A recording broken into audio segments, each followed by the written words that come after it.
This binder is a labor of love, and I do mean a labor. Because it has taken me to a whole new level of thinking about just organizing.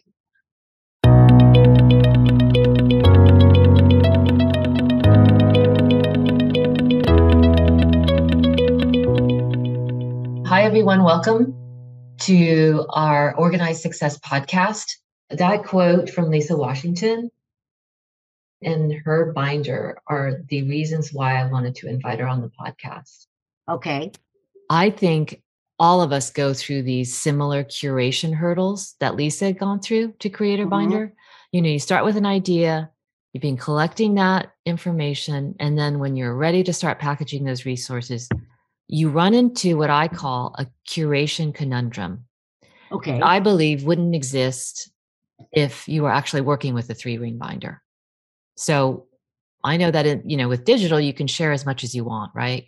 Right. But the trick is, how do you package and present that information for your audience? So with the paper-based binder, you physically have limitations, right? You can only fit so much in a physical 2-inch binder, and then let alone let somebody carry that around. With digital, you don't have that physical limitation, which is, great for many obvious reasons, but it can also be challenging. So you still have to make it meaningful for your audience so they don't get overwhelmed by the amount of information you share with them. So when I was working on that project, it was a great exercise for me because I got to experience this curation issue from her perspective. There was another reason why I wanted to do this, right? And the other reason why I wanted to invite her on is that the content itself is really interesting. Oh, yes. I mean, the content that she shares in her binder really focused on what it means to get, your high school student ready for adult living. And it's not just the academics that we're all focused on, right? The insights were they were really meaningful for me because I have daughters, adult daughters going through that very transition. And her interview was not just for the special needs community. It was also for any parent we discovered, right? You have children going, making this transition. And the earlier you start thinking about it, the better. All right. So welcome. We're so happy to have you here, Lisa, to our Organized Success podcast. And I'm so glad that we're at this point that we can share this wonderful binder that you've been working on. Yes. Tina, when you say introductions, I don't know, I feel kind of slighted a little bit. I did not realize that you were one of the founders of LiveBinder. I was kind of chuckling a little bit and trying to remember how I got on your support ticket, and I saw your question, and I remember saying, I want that question because I want to know what she's trying to do with these binders. I was really intrigued by it. So I took that support question, and it was a journey, but I want to share with you that I learned a lot. And this is one of the reasons why I love getting in there and seeing what you all are, having issues with and what you're trying to accomplish by organizing your resources. And I want to share, as we go through this little interview, some of the things that I came away with that I think are really powerful. So I appreciate you. And Lisa, let's have you introduce yourself. Okay, so I'm Lisa Washington, and I work for Arkansas Transition Services, and I am a transition consultant for the southwest portion of the state.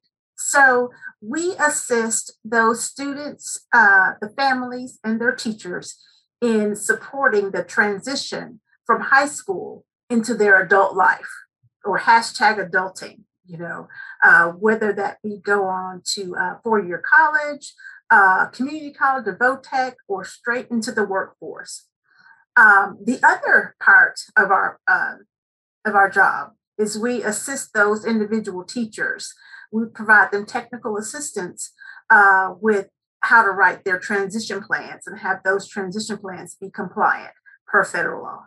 Okay, is that for special ed students or? It is. It is for those students that have IEPs, but we also work with those teachers who have caseloads of indirect students.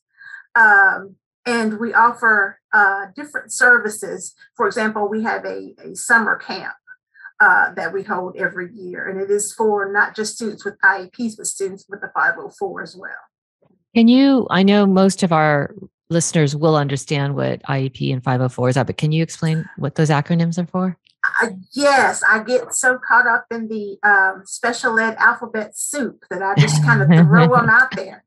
IEPs are individualized educational plans, and that is it's a law under IDEA, the Individuals with Disabilities Education Act, that they have supports and services for them to close the achievement gap, if you would.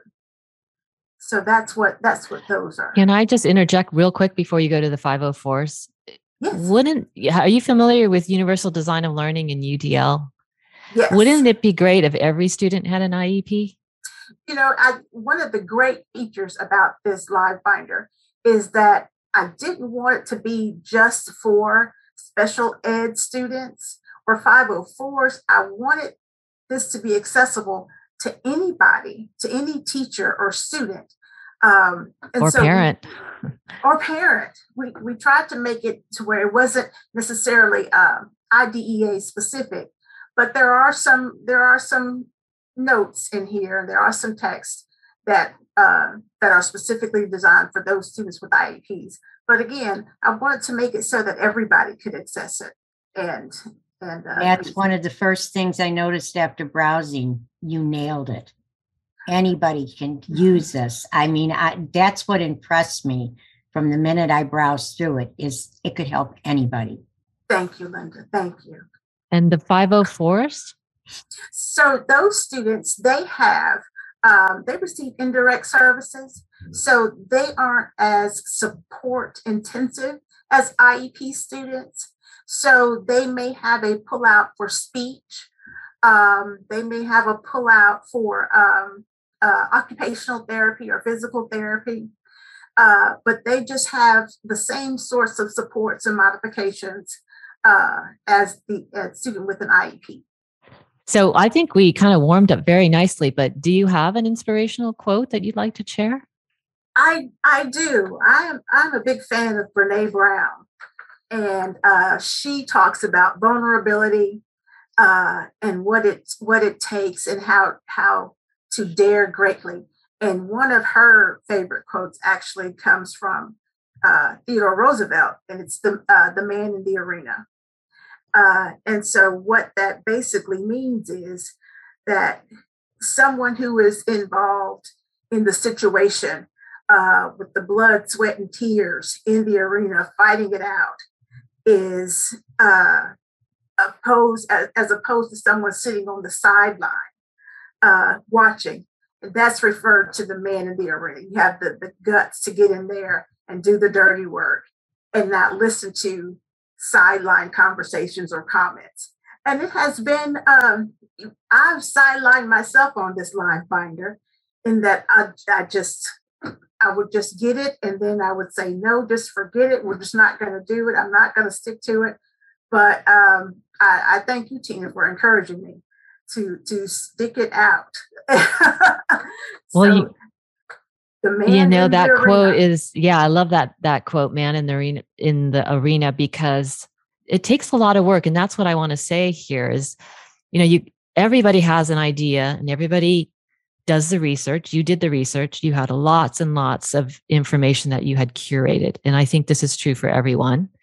But how do you make it make sense for other people? You had a vision about where you wanted it to go for the individual student. You had a vision about where it could go for the teachers who were training the students and prepping them. And you had great feedback from your team. But can you kind of share that vision with us? Like, first of all, how did you discover LiveBinders in the first place? And why did you think it was the right choice for what you wanted to do? Well, I was thinking about my days in college and how we had that 3-ring binder that we had to take with us in order, and Miss Linda, you may recognize this as in order to be a teacher, you had to show proof and documentation of your abilities, of your skills. And during my student teaching, it was required that we have a 3-ring binder, and we kept pictures, notes, awards of just to highlight us in action of being a teacher. And I thought about that and I said, why can't we have something for the students to have that they can, that reflects where they are,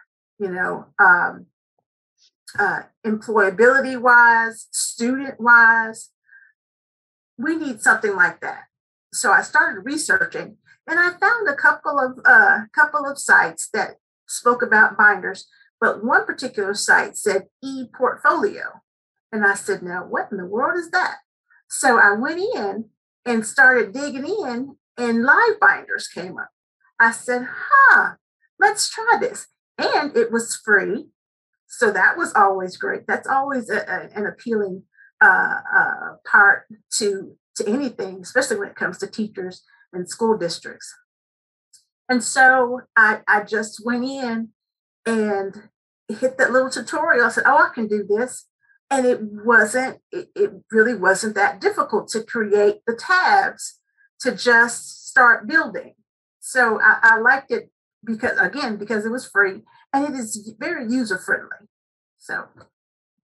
Well, that was great because you just started building, and that's how you take on big projects and challenges is you just dive in, you get in that arena, and then you get ready to do it. I mean, it's not going to be perfect, but you got to start. And that's what you did. I'm glad to hear that. Yeah. So tell us about this binder. Let's put this binder on screen here. Okay. I'm going to open it up. And there she is. It's a beautiful binder. This binder is a labor of love. And I do mean a labor. Because it has taken me to a whole new level of thinking about just organizing things. Well, Tina, I started out with, 150 tabs maybe. Yes. One section. And she still has that binder. Like I encouraged you to keep that binder because it's your encyclopedia of all your knowledge. And if there's something that you want or somebody's asking for something in particular, you know where it is in your personal encyclopedia binder. But this one was refined down based on recommendations from your team. Yes. And also what you were trying to do. I think when you started it, you were thinking that the students would start building their own binders. And so we kind of went, but you wanted it for the teachers, you wanted it for the students. And then we pivoted. Yes. And don't forget their parents. And their parents, right. That's right. There were always three members that we were talking about. Yes. And in an IEP, the decisions are driven by the team. And so who are the team members? Well, they're the student, they're the teachers, and they're the parents. So this is why we wanted to make it accessible for all of the team members to put in, to contribute to it. So I think there was so much information here, and what you did, and this was epiphany for me too, was that, how do we organize it so it makes sense for all three? Then we narrowed it down to the teacher is the one who's really the connection at this point, but still keep those three viewers in mind, stakeholders. Yes. And then what I realized in one of you had a letter to the teacher, you had a letter to the parent, and a letter to the student in almost every section here. Yes. And it was one of your letters that you already had the outline in your letter. Like you had this outline of how the binder should be built. I think it was under the career employment. The career employment. Yeah. Like in that letter, if you go to the teacher letter, you had already gotten the principles of what will help a student realize where they're going to go once they finish school, and was like, well, let's just use what you already know as the outline for the binder. And that was just really an epiphany for me. And everything after that flowed smoothly. So I really think it's taking the time to get your ideas written down and then making it, if you can make it comprehensible in an outline format, then your binder kind of will flow from there. It was good to have another set of eyes. That's the other thing. Yeah. Because this was my baby. And when people were criticizing my baby, I kind of got in my feelings, and not criticizing in a negative way, but in a constructive way.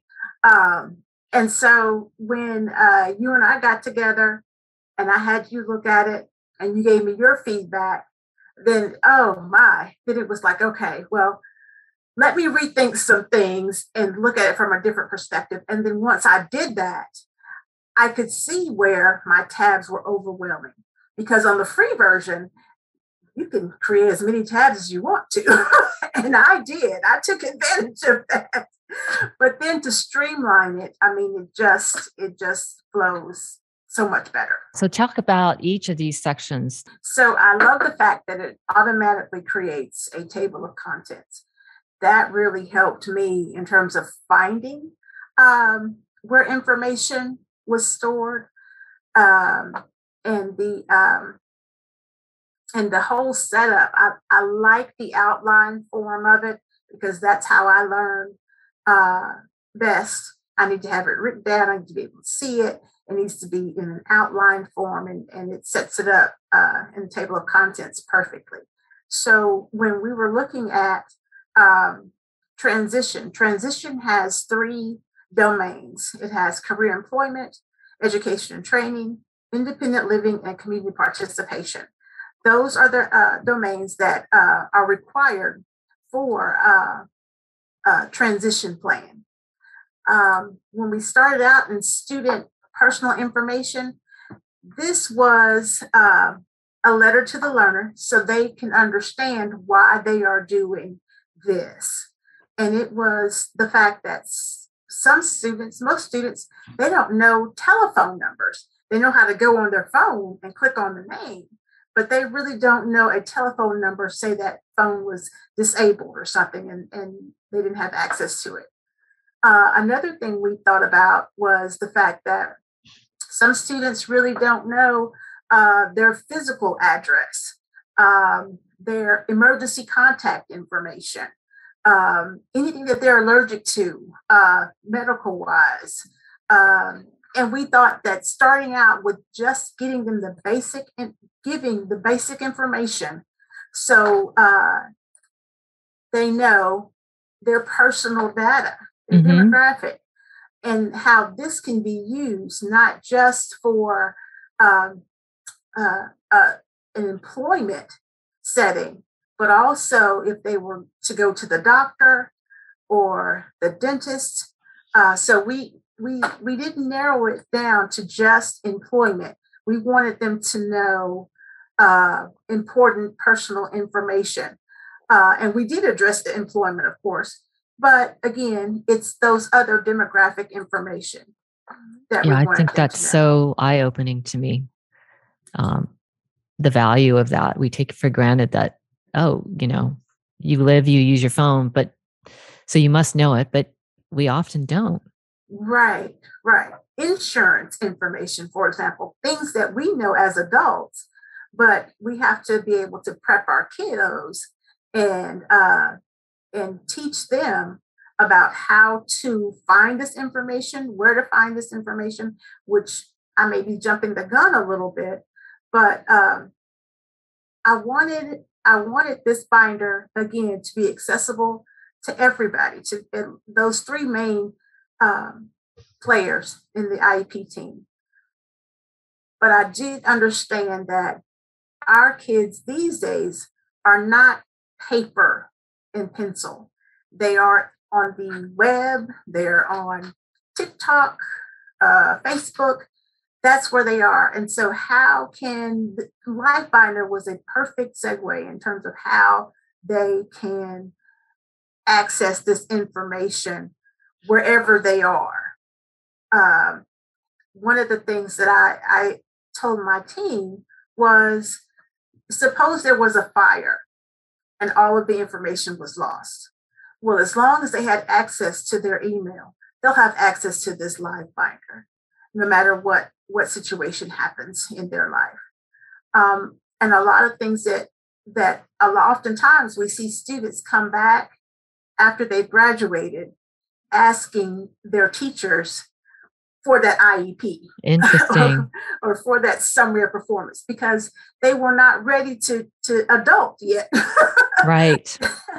And so in a few years after they've graduated, they come back and they want the information. Well, they only keep it for so many years and then it gets destroyed. So this also prompted me to want to do this. Yeah, my first thought when I saw this vital records is that every kid should pull that up and fill it out. Yeah. It doesn't matter if you have an IEP or not. Mm-hmm. Even adults wouldn't hurt to have this printed out. Yes. So what's that next tab you got there? So under our career employment section. This is my favorite tab. Okay. I'm so glad you said that, Miss Linda. This is the tab that was over the top. Yes. I can imagine. I mean, if we had a screenshot of the original one, you would see a million sub-tabs, I think. Yes. All blue. Yeah. And it was, it was a lot of good information. It was all good information. And like Tina said earlier, it just wasn't really organized very well in terms of how I had it. But again, with second pair of eyes, it made a difference. Yeah. So career employment is a section that is a domain of transition. And we narrowed it down and streamlined it for the 4 areas: the awareness, the exploration, the prep, and the assimilation. And one of the first things we did was we wanted the students to have a reality check. Mm-hmm. And Real Life Arkansas is a quick, fun way to get them to start thinking about life for real, according to how they want to live. So if they wanted to live in a house or an apartment or an efficiency, what kind of clothes they wanted to wear, vehicles they wanted to drive, it tallies that and lets them know this is how much money that you need to be making in order to live that lifestyle. And sometimes it is very much a reality check. So because we don't want to squash their dreams, right? But we do want them to think realistic. And so, for example, I can go through and I wanted to say I chose Little Rock to live in. These are all cities in the state of Arkansas. So you have those kiddos that are here. They don't plan on going anywhere. And so this is how we can start off the reality check. I selected Little Rock. I'm going to live in a house. No, let me live in a 1-bedroom apartment. Then what happens is over here, it starts tallying up how much it's going to cost based on your answer. So this Real Life Arkansas takes you step by step.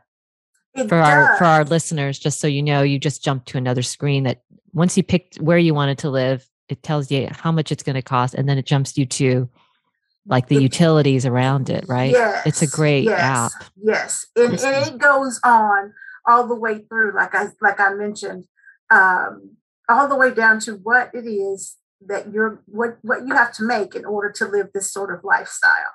One of the next tabs we have is education and training. And this is the how they're going to get there, because college is not for everybody, and that's okay.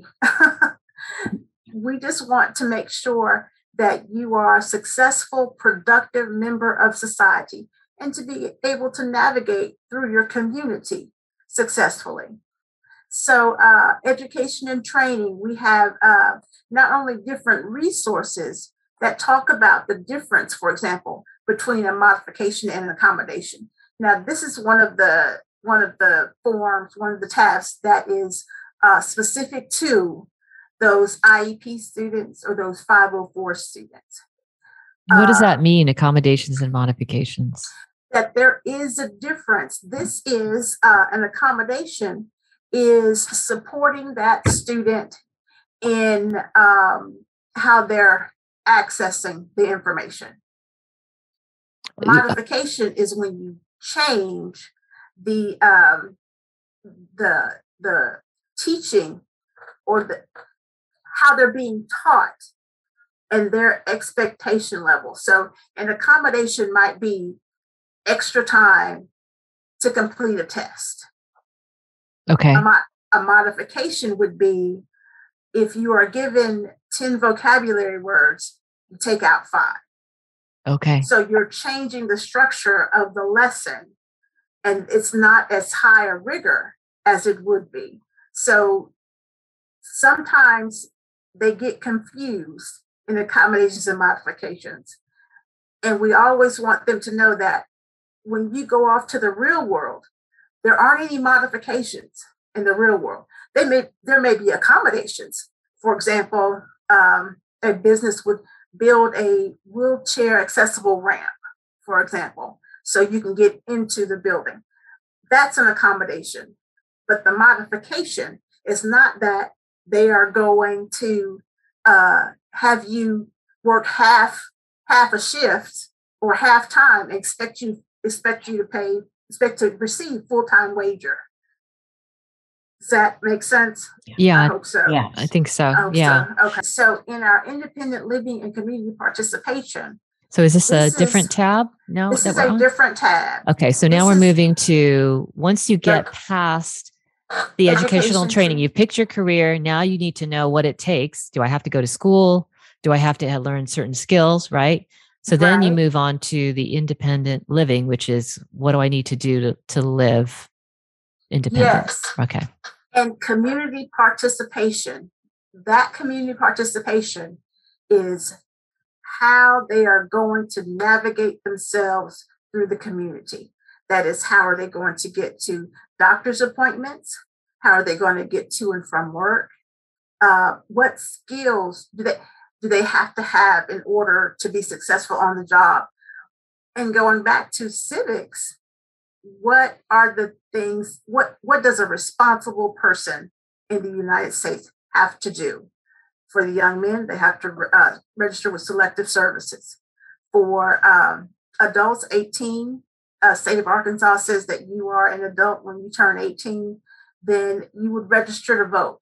Just those sorts of civic duty type of activities that, a lot of our young men are not aware that they have to register with selective services once they turn 18.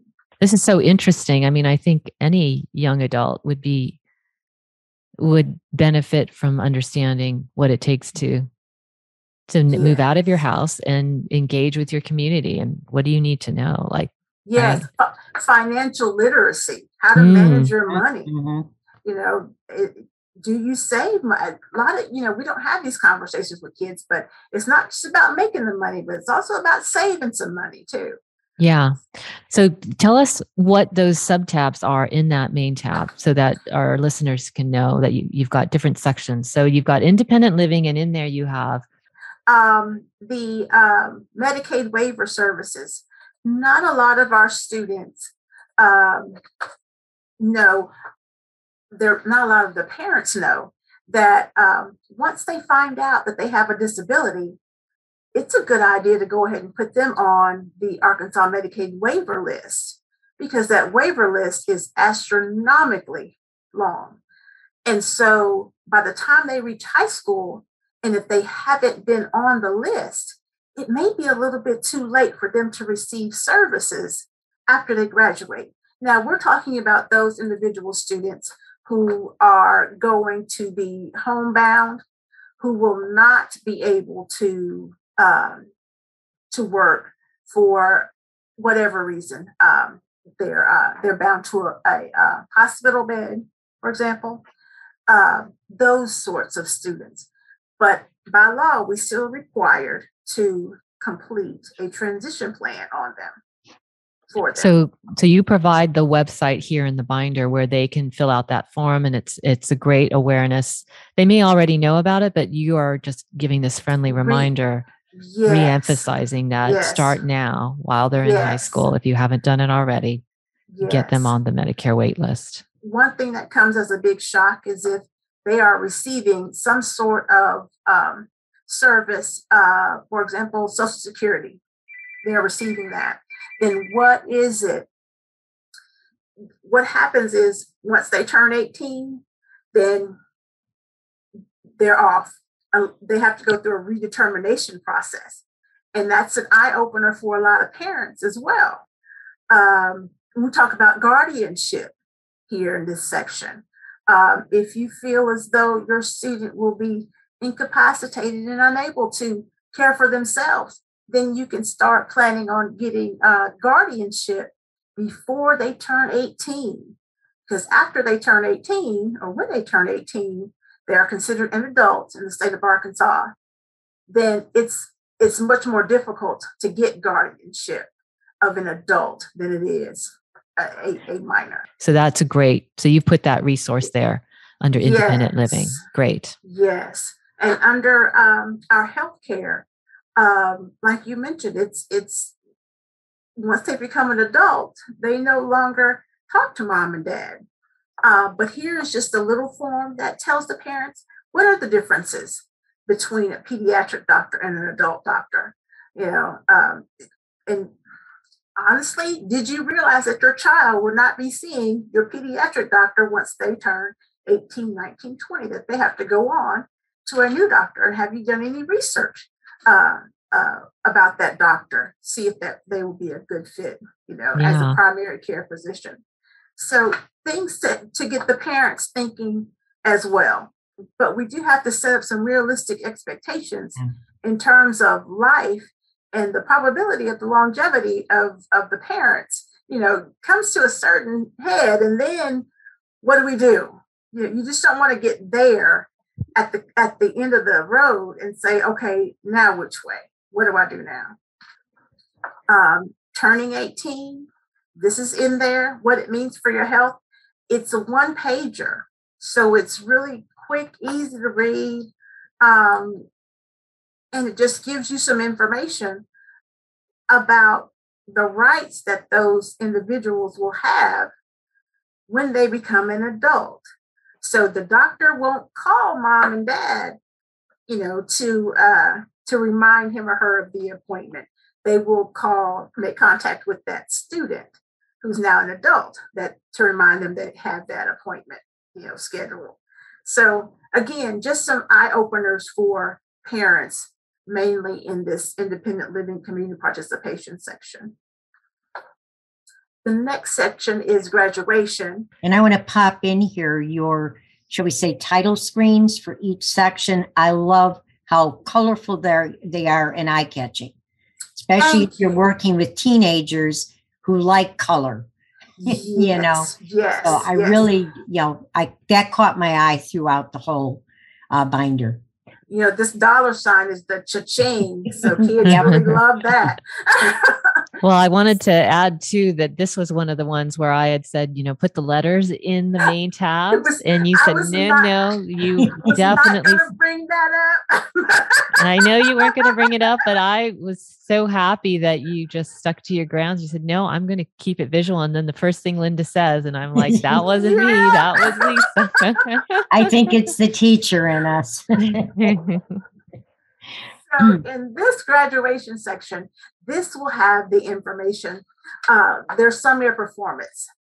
Summary performance is what we use to take that IEP and streamline it for their post-secondary, whatever it is, college, VOTEC, straight into the workforce. And it takes that IEP, and Ms. Linda, IEPs can be 20 pages if we let it. But I just know they take a lot of work. Yes, ma'am. But this summary of performance, it is just a snapshot of their level of ability, some of their accommodations that they will need, and most important, the input from the student. Do they know what an accommodation or modification is? Do they know who to seek out in their environment for support? Because now your teacher is no longer there. That's a big one. Yeah. Some of those post-secondary goals are mentioned in here so that the next person, let's say they're going on to a four-year university, that disability support service or student support service, whatever it's called on that individual campus, they can know their accommodations or their academic needs rather, based on their high school career. And high school career, they get tested, and they have a lot of assessments that go along. So assessments not only come from students, but we want them to come from their parents and from teacher observation as well.